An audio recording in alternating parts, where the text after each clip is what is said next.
Os agentes públicos fazem parte da estrutura humana da administração pública e são responsáveis por transformar as atividades do Estado em ações concretas. Sempre que você vê um atendimento em um hospital público, uma fiscalização administrativa, uma aula em uma escola pública ou uma decisão administrativa sendo executada, existe a atuação de agentes públicos por trás dessas atividades. Nesse vídeo eu vou explicar quem são os agentes públicos, quais são as suas espécies, a diferença entre cargos, empregos e funções públicas, além dos principais direitos, deveres e responsabilidades relacionados ao exercício da atividade pública. Eu sou Cíntia Brunelli e eu te convido a se inscrever no canal, porque a minha meta é atingir 1 milhão de inscritos ainda este ano e a sua inscrição pode me ajudar a chegar a esse resultado. Vamos lá! A expressão agente público possui um sentido amplo. Ela abrange toda pessoa que exerce alguma atividade em nome do Estado, em nome do poder público, ainda que temporariamente ou sem remuneração. Muita gente associa agente público apenas ao servidor concursado, mas o conceito é mais amplo. Um jurado convocado para atuar no tribunal do júri, por exemplo, também exerce função pública durante aquele período. Os agentes públicos podem ser classificados em diferentes categorias. Entre as classificações mais importantes estão os agentes políticos, os servidores públicos, os particulares em colaboração com o poder público e os militares. Os agentes políticos ocupam posições de direção, comando e formulação de políticas estatais. Nessa categoria estão, por exemplo, o presidente da República, governadores, prefeitos, ministros, secretários estaduais e municipais, deputados, senadores. Esses agentes exercem funções previstas diretamente na Constituição e possuem regime jurídico próprio. Em muitos casos, a atuação envolve decisões políticas e administrativas de grande relevância. Já os servidores públicos são pessoas que mantêm vínculo profissional com a administração pública. Eles exercem atividades permanentes e remuneradas dentro da estrutura estatal. Dentro da ideia de servidores públicos, existem diferenças importantes. Alguns ocupam cargos públicos estatutários, enquanto outros ocupam empregos públicos.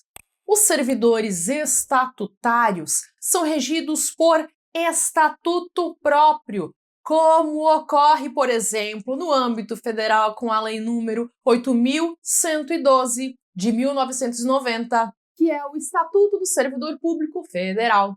Esse é o caso, por exemplo, dos servidores aprovados em concursos do INSS, da Polícia Federal ou de universidades federais. Já os empregados públicos possuem vínculo regido pela Consolidação das Leis do Trabalho, a CLT. As empresas públicas e as sociedades de economia mista frequentemente contratam empregados públicos pelo regime seletista. Um exemplo clássico ocorre em várias empresas estatais, como a Caixa e o Banco do Brasil. Mesmo quando existe regime seletista, normalmente continua sendo necessária a aprovação em concurso público para o ingresso na carreira, em razão do princípio da igualdade e da necessidade de seleção impessoal. Outro grupo importante é o dos particulares em colaboração com o poder público.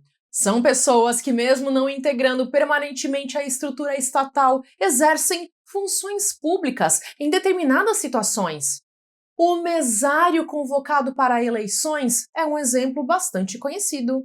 O mesmo ocorre com jurados do Tribunal do Júri e concessionários de serviços públicos. Ainda falando sobre os agentes públicos, nós temos também a categoria dos militares, que possuem regras constitucionais específicas relacionadas à hierarquia, disciplina e regime jurídico diferenciado. Um ponto essencial nesse tema dos agentes públicos é a diferença entre cargo público, emprego público e função pública. O cargo público é um conjunto de atribuições criado por lei, ocupado normalmente por um servidor estatutário. O cargo possui denominação própria, remuneração específica e atribuições bem definidas. Quando alguém é aprovado em um concurso para técnico administrativo, auditor fiscal, analista judiciário, por exemplo, normalmente passa a ocupar um cargo público. Já o emprego público, como eu já expliquei, possui natureza contratual e é regido pela CLT.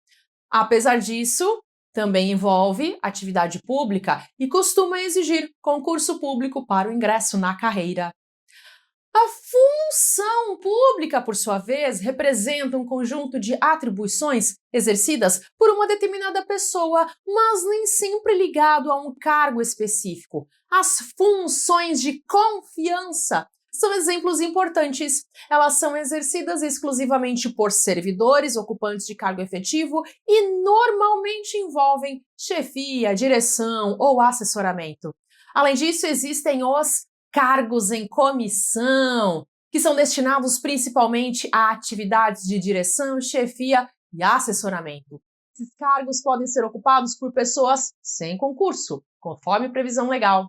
Mesmo assim, a Constituição estabelece limites importantes para evitar abusos. Os cargos em comissão não podem ser utilizados indiscriminadamente para substituir cargos efetivos. Outro tema relevante envolve a investidura em cargo ou emprego público. Em regra, a Constituição exige aprovação prévia em concurso público. O concurso busca garantir igualdade de oportunidades, impessoalidade e eficiência administrativa. A ideia é impedir favorecimentos pessoais e selecionar candidatos com capacidade técnica adequada. Existem exceções constitucionais ao concurso público, como os cargos em comissão e determinadas contratações temporárias para necessidade excepcional de interesse público. Imagine que um município enfrente situação emergencial após enchentes severas. Em alguns casos, a administração poderá realizar contratação temporária para atender necessidades urgentes. Mesmo nessas hipóteses excepcionais, continuam existindo limites legais e exigência de justificativa adequada. Outro ponto muito importante envolve a estabilidade do servidor público. A estabilidade não significa impossibilidade absoluta de perda do cargo. Ela funciona como garantia institucional para proteger a atuação técnica e imparcial do servidor. Após cumprir os requisitos constitucionais, incluindo estágio probatório e avaliação adequada, o servidor estável passa a ter maior proteção contra exonerações arbitrárias. A ideia é evitar perseguições políticas e garantir continuidade administrativa. Mesmo assim, o servidor estável pode perder o cargo em hipóteses previstas na Constituição, como sentença judicial transitada em julgado, processo administrativo disciplinar ou avaliação periódica de desempenho, conforme previsão legal. Os agentes públicos também possuem direitos importantes. Entre eles estão remuneração, férias, licenças, aposentadoria e proteção previdenciária. A remuneração dos servidores públicos deve observar princípios constitucionais relevantes como legalidade e irredutibilidade remuneratória.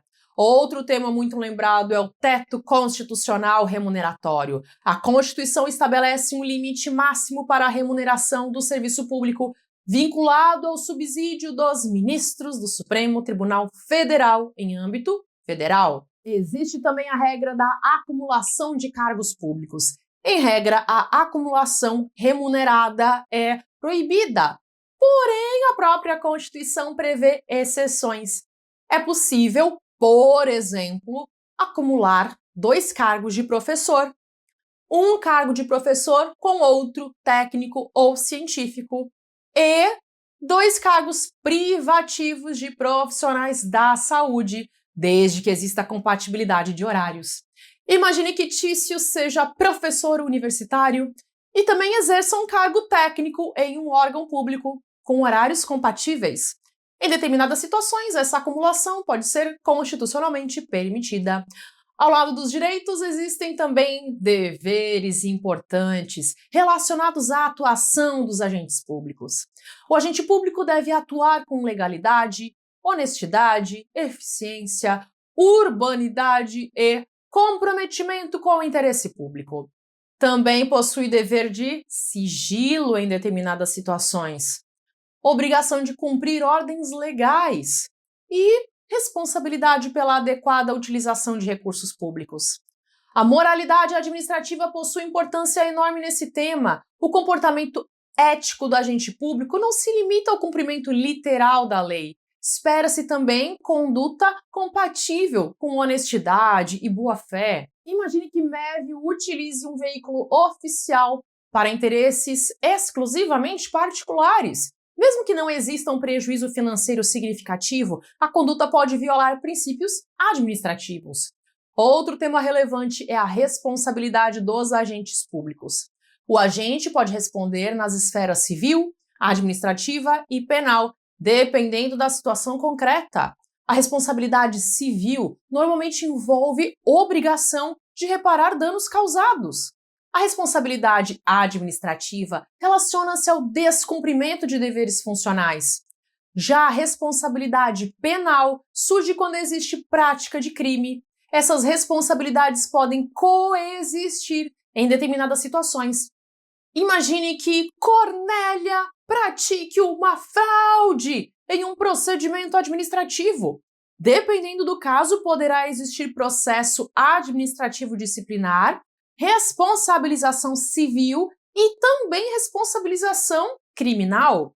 Além disso, existe a responsabilidade do próprio Estado pelos danos causados por seus agentes no exercício da função pública. Se um agente público causar dano a terceiro durante a atuação estatal, a vítima pode buscar indenização diretamente do Estado. Depois, em determinadas situações, o Estado poderá exercer direito de regresso contra o agente responsável, especialmente quando houver dolo ou culpa. Outro tema muito importante é a improbidade administrativa. A improbidade envolve condutas graves praticadas contra a administração pública, como enriquecimento ilícito, prejuízo ao erário e violação de princípios administrativos. As sanções podem incluir perda da função pública, suspensão de direitos políticos, multa civil e proibição de contratar com o poder público. A atuação ética e transparente dos agentes públicos é essencial para o funcionamento adequado da administração. Também merece atenção o tema do acesso aos cargos públicos por pessoas com deficiência. A Constituição e a legislação garantem reserva de vagas em concursos públicos, buscando ampliar a igualdade material e a inclusão social. Outro ponto importante envolve o direito de greve dos servidores públicos. A Constituição reconhece esse direito, embora sua regulamentação possua particularidades relacionadas à continuidade dos serviços públicos essenciais. Em determinadas atividades ligadas à segurança pública e funções essenciais do Estado, existem limitações específicas. Além disso, os agentes públicos devem respeitar princípios relacionados à eficiência administrativa. Atualmente, exige-se não apenas legalidade, mas também qualidade e produtividade na prestação dos serviços públicos. A administração moderna busca resultados mais eficientes e atendimento mais adequado à população. Por isso, a avaliação de desempenho, capacitação profissional e modernização administrativa tornaram-se temas cada vez mais relevantes. O estudo dos agentes públicos ajuda você a compreender quem executa concretamente as atividades estatais e quais regras disciplinam essa atuação.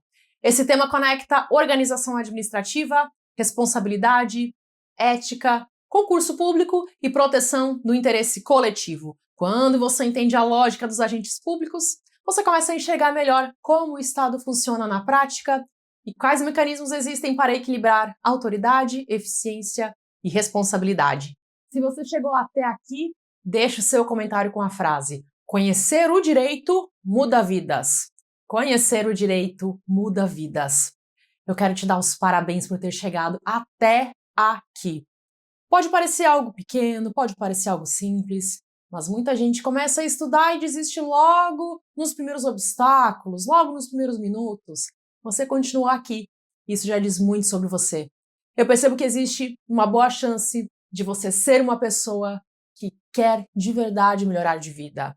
Quer conquistar estabilidade, quer construir um futuro mais seguro. Talvez você esteja estudando para algum concurso público, talvez esteja estudando há pouco tempo, ou talvez já esteja tentando há meses ou até há anos. Talvez você tenha momentos em que você se sente confiante e outros momentos em que bate aquela dúvida sobre quando os resultados vão aparecer. Isso acontece com muita gente. Mas existe uma característica que costuma estar presente nas pessoas que alcançam seus objetivos. Sabe qual é? Elas continuam caminhando, mesmo quando ainda não conseguem enxergar a linha de chegada. Por isso eu quero te incentivar a seguir em frente. Continue estudando, continue aprendendo, continue acreditando que o esforço de hoje está construindo algo importante para o seu futuro. E se esse conteúdo te ajudou de alguma forma, compartilhe esse vídeo com outras pessoas. Muitas vezes, um simples compartilhamento pode ajudar alguém a entender melhor o direito, a encontrar um caminho nos estudos, ou até mesmo a não desistir de um sonho. E antes de terminar, eu quero te apresentar algo novo que eu preparei com muito cuidado para ajudar quem deseja aprender o direito para concursos públicos de uma forma mais simples. Ao longo dos últimos anos, eu percebi que existe uma dificuldade muito comum entre os concurseiros. Muitas pessoas até têm vontade de estudar, mas não sabem por onde começar. Outras tentam aprender o direito por materiais difíceis, cheios de linguagem técnica e explicações complicadas. Com o tempo, elas acabam ficando perdidas, desanimadas e sem saber se estão realmente avançando. Foi justamente pensando nisso tudo que eu criei o box Direito Básico para Concursos. É um box com 7 e-books, 7 livros digitais, que reúne as 15 matérias mais relevantes para concursos públicos. Em cada matéria eu selecionei os temas que mais aparecem nas provas. O objetivo é ajudar você a construir uma base sólida e entender os principais assuntos jurídicos sem complicação. Todo o material foi desenvolvido especialmente para iniciantes. Mesmo que você nunca tenha estudado direito antes, você vai conseguir acompanhar o conteúdo. Eu utilizei uma linguagem simples, direta e amigável. Além disso, eu incluí diversos exemplos práticos ao longo dos capítulos para facilitar a compreensão dos temas. Eu sei que aprender o direito pode parecer difícil quando você olha a quantidade de leis, regras e conceitos envolvidos. Mas a verdade é que quando alguém explica de forma clara e organizada, tudo fica muito mais fácil de entender. E essa sempre foi a minha missão. Há mais de 10 anos eu produzo conteúdo gratuito sobre direito aqui no YouTube. Nesse período eu publiquei mais de 1000 vídeos grátis aqui no YouTube e eu já ultrapassei 50 milhões de visualizações nos meus vídeos aqui. Eu sempre procurei explicar os assuntos de uma forma que qualquer pessoa consiga compreender.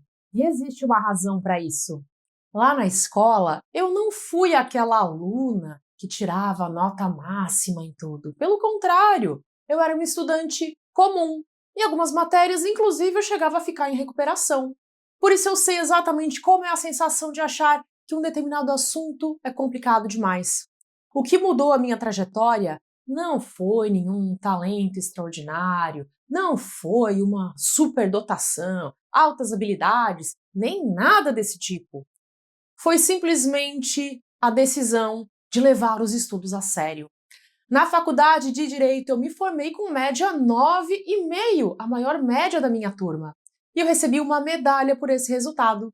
E antes mesmo de concluir a graduação, eu já tinha sido aprovada no exame da OAB e em 2 concursos públicos. E tudo isso aconteceu porque eu encontrei uma forma organizada de estudar. Foi essa experiência que eu utilizei para construir esse material que agora eu estou disponibilizando para você. E para complementar os 7 e-books, eu também disponibilizei gratuitamente, como um bônus, o curso Aprovação Acelerada. Nesse curso eu ensino os principais pontos que todo concurseiro precisa conhecer para evoluir mais rápido nos estudos. São 7 aulas. Você vai aprender sobre rotina de estudos, foco, memorização, estudo das leis, definição de objetivos, mentalidade e técnicas para aprender com mais eficiência.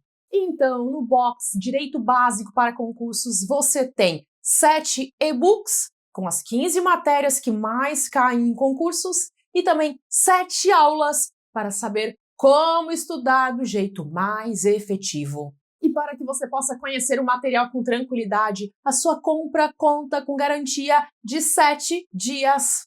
Você pode acessar, pode ler todos os e-books e decidir se o material é mesmo para você. O link para acessar está disponível na descrição desse vídeo. Mas eu também quero deixar uma mensagem importante aqui. E eu não quero que você se sinta pressionado a comprar alguma coisa agora. O mais importante é que você continue estudando.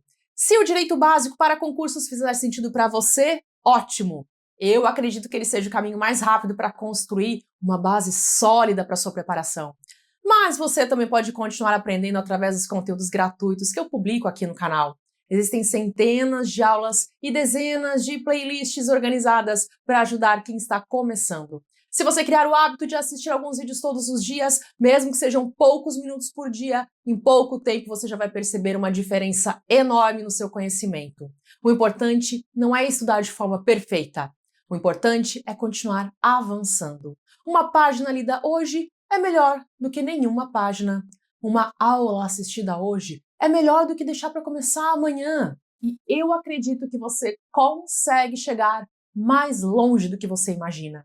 Você já demonstrou interesse em aprender, você já deu o primeiro passo. Agora basta continuar caminhando. E para te ajudar nessa jornada, eu vou deixar aqui disponível uma lista de vídeos gratuitos para você assistir em seguida. Aproveite esse momento e assista pelo menos mais um vídeo hoje. Cada novo aprendizado pode te deixar um pouco mais perto dos seus objetivos. Eu espero te encontrar no próximo vídeo. Até!